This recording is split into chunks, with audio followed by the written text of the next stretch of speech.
What kind of projects did you work on? A lot of aircraft, aeronautical, and medical devices. Are you still doing that now? Nope. Nope. Doing Jeep tours. Jeep tours, pet sitting, and landscaping. What got you into doing that? I didn't know that people pay you money to drive around on a dirt road. Once I figured that out, it rocks. Hi, I'm Takashi Wicks, And I'm Nikhil Thoda. and this is Tuna Pasta, a collection of conversations recorded across the United States where we look for stories and lessons on the road from the people and places we often pass by.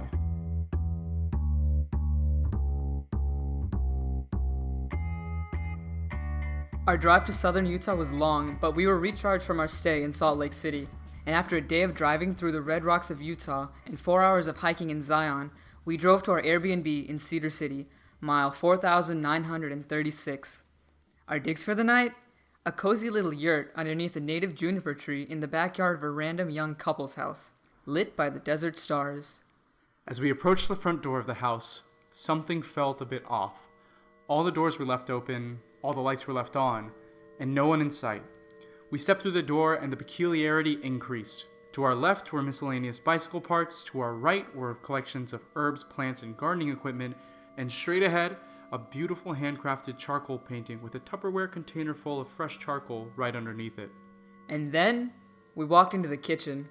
There was a sink full of dirty dishes, a stovetop spotted with crumbs, a half-eaten Lay's bag with an additional 2 Chips Ahoy chocolate chip cookies inside, and a lone bowl of soaking quinoa in the corner. Basically, it was disgusting. Nevertheless, we got to work preparing our signature meal, tuna pasta. After we waited the recommended 10 minutes for our bow tie pasta to become al dente, we noticed that all the tables were occupied by in-progress paintings and cardboard statues. And on top of that, chairs were nowhere to be found, so our dining space? The kitchen floor.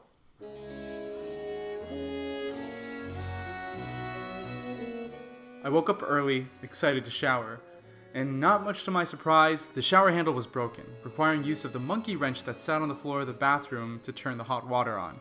After my shower, I went straight out to the car, put on a podcast, and sat on the trunk, not too excited about going back in the kitchen to prepare breakfast.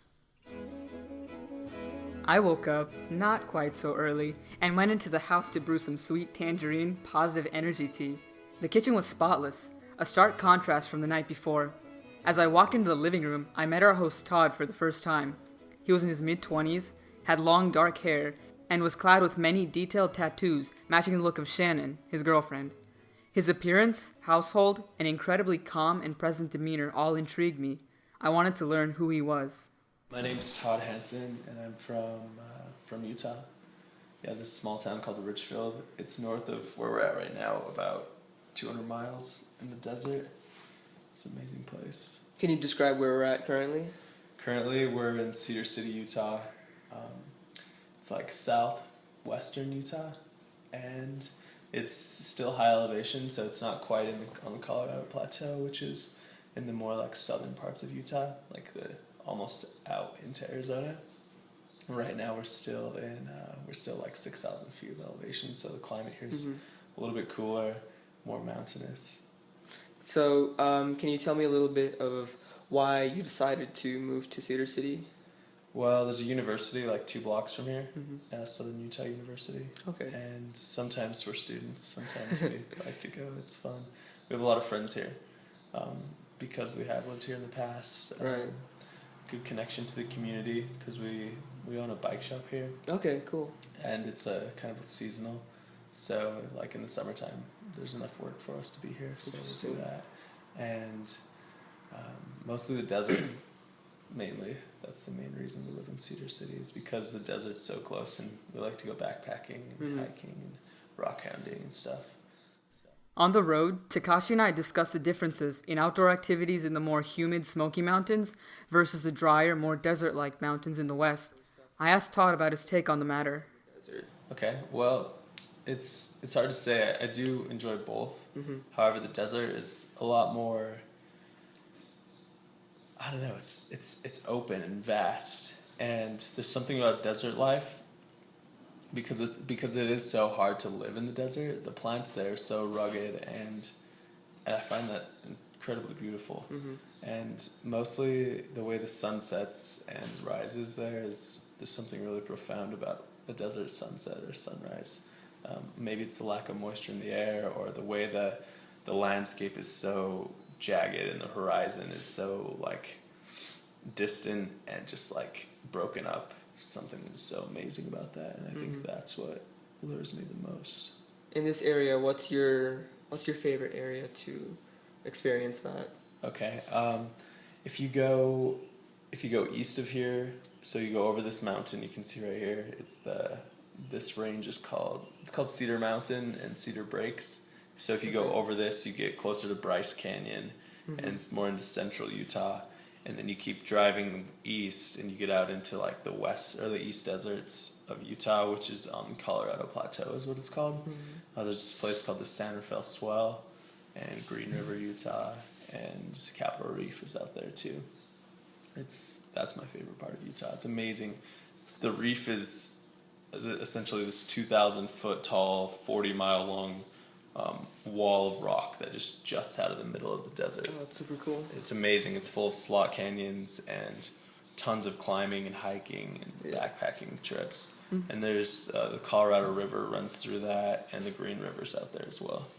So Earlier in the conversation, Todd mentioned that they owned a bike shop. I asked him how he got involved with that. You own a bike shop here. yeah. How'd you get involved with that?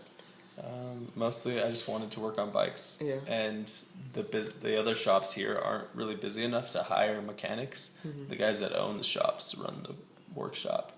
And so I wanted to do it, and I couldn't get a job with any of the other shops, so I decided to start our own. Oh, that's super cool. Yeah. Do you like do it out of this house, or do you have your own office somewhere? Yeah, we have a shop kind of like downtown Cedar City, like Okay. the main spot about 2 blocks from the university, and right on almost on Main Street. It's right tucked back away just a little bit, and we Pretty good kind of location. like co-op with another store called Cedar Sports. They're like an outdoor rec store. They have camping gear, kayaks and canoes and paddle boards and like backpacks and canyoneering, climbing stuff. And then we have our space kind of in the same building, and so it works really well for us because I don't have to pay rent or anything. I just trade them maintenance on their rental bikes, and then I run my shop for the community, which is really fun. That's cool. Yeah. So, I would assume that, like, the main reason that you got involved with that is because, like, you want to give back to your community and things like that, right? Yeah, actually, that's a lot of it. Ultimately, I want to start like a collective here in Cedar City where people can, kind of just go in and use our tools and our stands and have someone there who's knowledgeable and can help them Right. fix their own bikes, so they don't have to pay so much, because bike repair is kind of expensive for people who don't necessarily have a lot of money.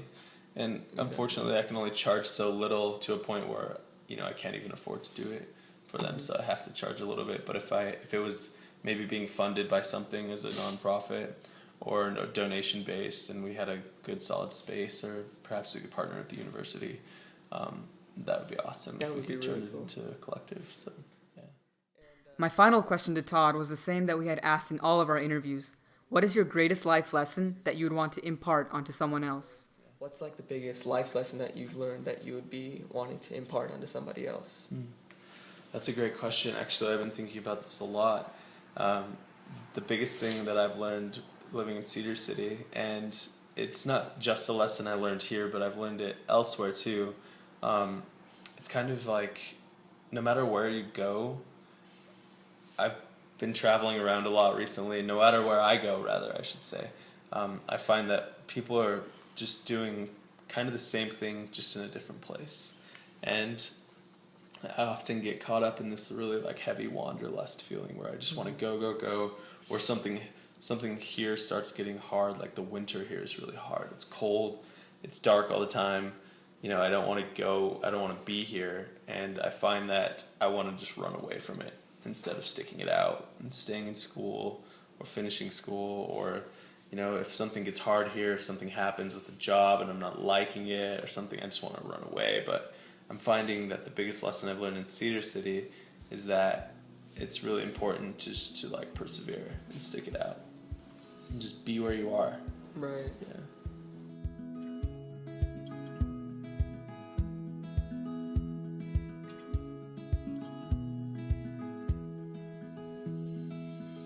Thankfully, before we left, I had the chance to have an actual conversation with Todd, happy to recognize the mistakes in my previous assumptions. In our conversation, Todd recommended to me his favorite coffee shop, which in fact was on our way to Zion. River Rock Roasting Company, mile 4,951. He said it was on the side of a cliff. We had to check it out. Now, if you want the experience of drinking a hot cup of locally brewed coffee on the edge of a canyon, River Rock Roasting Company provides just that. And I can say from experience, it is a pretty thrilling setting for intaking caffeine. Sadly, we realized we were out of range of the coffee shop's Wi-Fi, so we relocated to the upper deck. Less thrilling, but better Wi-Fi. As we sat there, planning our day in Zion and searching for our next campsites in Southern California, numbers of people cycled through the tables of the canyon view deck. A French couple planning their climbing trip in the canyons, A group of local teenagers catching up and gossiping about Lavercan drama. and a mother taming her 5-year-old wielding a ham quiche. These people came and went, yet in the 2 hours we were there, one man did not cycle. He settled 2 tables away from ours, sitting with his red mug of coffee, staring at the blue sky. He would sip his coffee, pet his dog, then go back to observing the sky. For 2 hours we shared the deck with this man. After 2 hours, I finally decided to learn who he was. His name is Kevin. My name's Kevin. I live here I live up in Virgin. And can you describe where we're at right now? Where I'm at? Where we are. Oh, where we are. We're in the very southwest corner of Utah. It's known as Utah's Dixie. We're at the edge of the Colorado Plateau, the Mojave Desert, and the Great Basin Desert. They all collide right here. How long have you been living here? About little over 15 years. Oh, really? Yeah. What did you do before that? Actually, I lived down in Arizona doing research and development machinist. Really? That's what I did down there. What kind of projects did you work on? A lot of aircraft, aeronautical, and medical devices. Are you still doing that now? Nope. Doing Jeep tours. Jeep tours, pet sitting, and landscaping. What got you into doing that? I didn't know that people pay you money to drive around down a dirt road. Once I figured that out, it rocks. What do you like most about it? The people, I like meeting the people, and I love showing them this beautiful area, and I like taking them out into the backcountry. You like most Not of the it? main canyon in Zion. That's where everybody goes. Thank goodness for human nature. And they leave the whole rest of this area alone. Like basically everything, all that desert you're looking at out there, there's probably not too many people all out in all that beautiful scenery. So I prefer that. You prefer that to Yes. Zion? Yes. Zion's too busy. I would like to take a moment to appreciate Kevin's appearance. He hardly fit the profile of a man working in research and development just a few years ago. He wore a long beard that reached all the way to the front collar of his shirt. No mustache. His face was tan, defined with the lines and wrinkles expected of a man spending days under the desert sun. His eyes were brown with an outline of blue.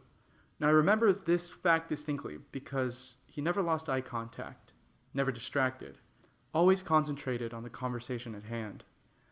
I was curious to learn what happened between the machinist in Phoenix and the man sitting in front of me today.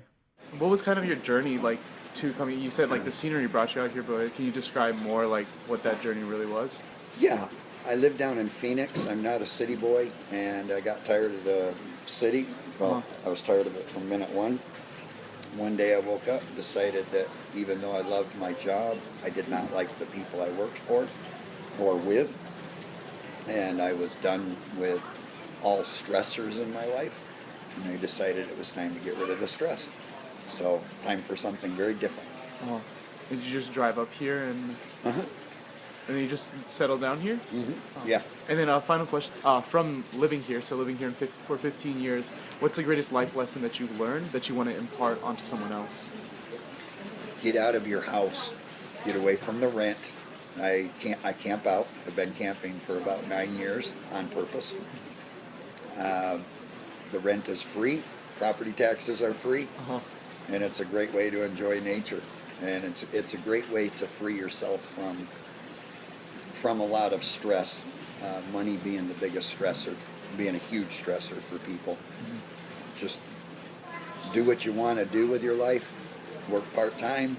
Screw off a lot. enjoy yourself. I mean, it is a work day today. I'm not at work. I only work 2 or 3 hours a day. Gives me more than enough money. I'm going to Nepal for a month this winter, and I do it all on very little money, but I have very little expenditure. And once you figured that out, it buys you a lot of freedom, which I find fun. And there's more and more people that I'm finding that live alternatively, basically out of their van or in a tent or whatever by choice, not homeless, house free, and enjoying their life and enjoying the freedom and just the ability to be outside and be nomadic, which is kind of fun actually. Well, thank you so much for doing this. Thank you. Are you doing this for a book or a paper? I stopped recording here, but I continued the conversation with Kevin after asking the final question. In part about his lifestyle, he said, quote, "I don't believe society has all the answers. I believe we all have our own answers for ourselves. This upcoming generation saw their parents lose everything from the American American dream, and now they're saying, let me explore another lifestyle, another answer." End quote. On the 14th day of our journey, having slept in a tent for 10 nights, not having showered for our first 6, I found it difficult to fathom a comfortable lifestyle living in a tent for a week, let alone 9 years. Yet when looking at Kevin, you would see a man who is content, living comfortably, and enjoying the luxury of life that comes with a cup of coffee in view of a canyon. He said to me, quote, "I did the same thing you're doing now. Only thing is, my 2-week trip became 9 years. I just kept going. As long as I have dog food for her, some food for me, and a bit of beer, I am happy. I work with who I want, doing what I want. Zero stress in life. If you remove what you don't need, stress goes to zero. I'm reaching 60 now, and the amount of stress in my life is this."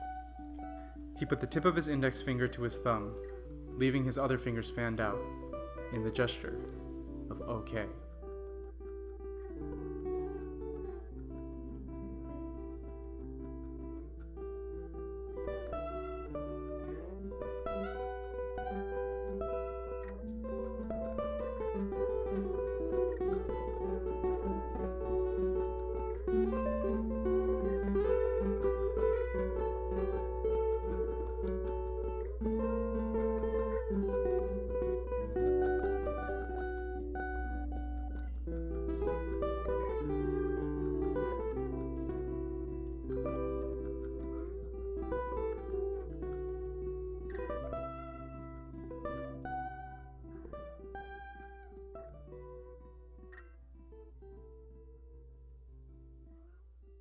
Thank you so much for listening to our second episode of Tuna Pasta.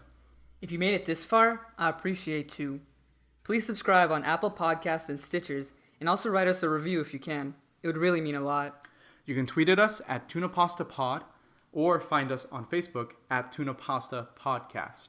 If you are interested in sponsoring our podcast or just want to say hello, email us at hello@tunapastapodcast.org. If you would like to see photos and more info about each episode, please visit our beautiful website, tunapastapodcast.org. Again, that's tunapastapodcast.org. This episode was produced, edited, and recorded by myself, Nikhil Thoda. And myself, Takashi Wicks. This episode includes music from Nikolai Heitlis, Nicholas Gasparini, and Moises Feria. Special thanks to Yasmina Horozovich for editing help and Luke Olsthorn for producing our theme music. Hey cuties! Shout out to Gonzi for being a great roommate. Keep working hard, and hope you finish Game of Thrones before the premiere. Special thanks also to Todd and Kevin for the great conversations. We really appreciate it. Finally, shout out to Sarah Koenig for producing the soundtrack of this part of the trip with her podcast, Serial. If you haven't listened to that yet, how did you even find us? Go listen to it. It's incredible. I'm your host, Nikhil Thoda. And Takashi Wicks, and thank you again for listening.